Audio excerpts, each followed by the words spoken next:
Without telling you what the products are, whether you're using $100 product or $6 product, I think if you look like this, you're just missing technique. It's you, it's not the makeup. This first step I'm gonna show you is gonna make the biggest difference in your skin and your makeup. It is a game changer. I wish there was a more permanent solution to this because the way my hair grows back so fast, it's all gunk from my skin. See how my hands are sticking to my skin?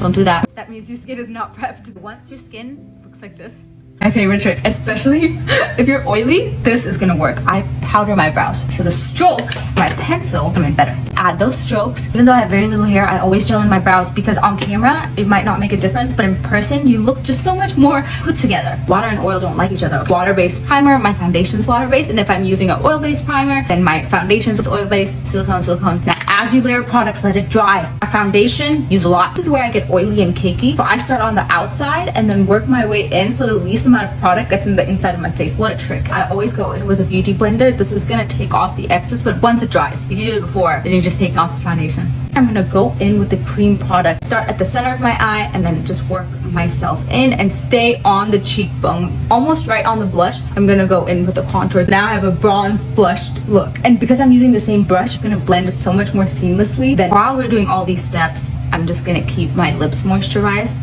Okay, now I'm gonna go in with concealer. I crease, so I put it at the back of my hand. Right where the hollows of my eyes are, that's where I apply the concealer. I'm gonna apply it right here. If I had a hypothetical wing, that's just gonna lift the face, you see? The best trick with concealer, even if you have blemishes, I didn't have any this time. That was the first. But even if you have blemishes, if you apply your concealer on your blemish and then let that sit and then just put your foundation over top, that blemish, it'll literally be gone. The trick is let your concealer just let it sit. This is the time I'm gonna take to really blend it in to my blush. And whatever is left on my beauty blender, I go ahead and take it on my lid. Because I'm brown, my lid already has color. Like it already looks like I'm wearing eyeshadow. So just to mute out that color, I'm gonna go in with my beauty blender. Just so our face looks super even, the same color that you use for your bronzer, I'm gonna go in, I'm gonna swipe it across my crease, and then also pull it down to my wing and just blend all of this together.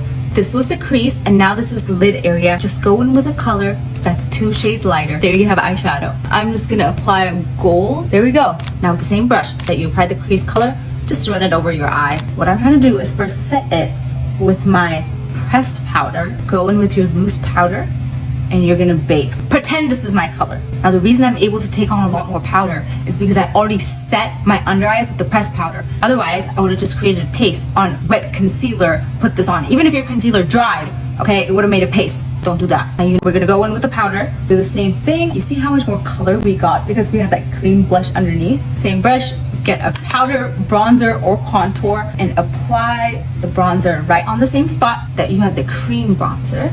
Now this is when I'm gonna go in and really chisel it out. Now you really don't need to let this sit super long. It's been 2 minutes and now I'm just gonna slide all this off. Now this is something I do personally. I just made this up. I'm gonna go in with liquid on top of this powder just so it really looks like I'm glowing from within. This was a lot. Let me show you a better example on the other side. Glow from within. All you need to do is blend. I personally don't like ending with powder. You see how I have this like glow on my face? Time where you can contour your nose. I always like to contour with the cream. Oh, look at that. It just looks much more natural. Okay, now this, the highlight. This is what's gonna make everything pop, pop, pop, pop. You won't even be able to tell your nose contour if you don't highlight the bridge of your nose. That's what actually is gonna make your nose pop. Now, I would have applied highlight on my cheekbones, but I messed up. I put too much liquid. Now that we're done with the powders, I'm gonna go ahead and spray again and then overdraw right here, not the rest of your lip.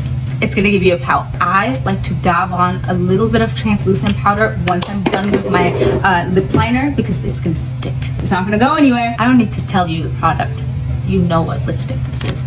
Only where I overdrew my lips and at the borders is where I'm gonna put the gloss. Now the last thing when my makeup is done, and the littlest mascara, and that is the finished makeup look. Whether it's expired, whether it's high-end, whether it's low-end, whether it's drugstores, $2 or $200, whatever it is, if you layer your makeup like this, it's gonna all look the same. Really, the way your makeup looks is all dependent on your skin. If your skin is, your makeup's gonna look. If your technique is, then your makeup's gonna look. I get a lot of makeup products sent to me, a lot of skincare products sent to me. Like I tried a lot of things. It's all the same. It's all the same. I hope you liked and I hope you enjoyed. Also, if my makeup looks lopsided a little bit, I'm filming on back camera. I'm blind.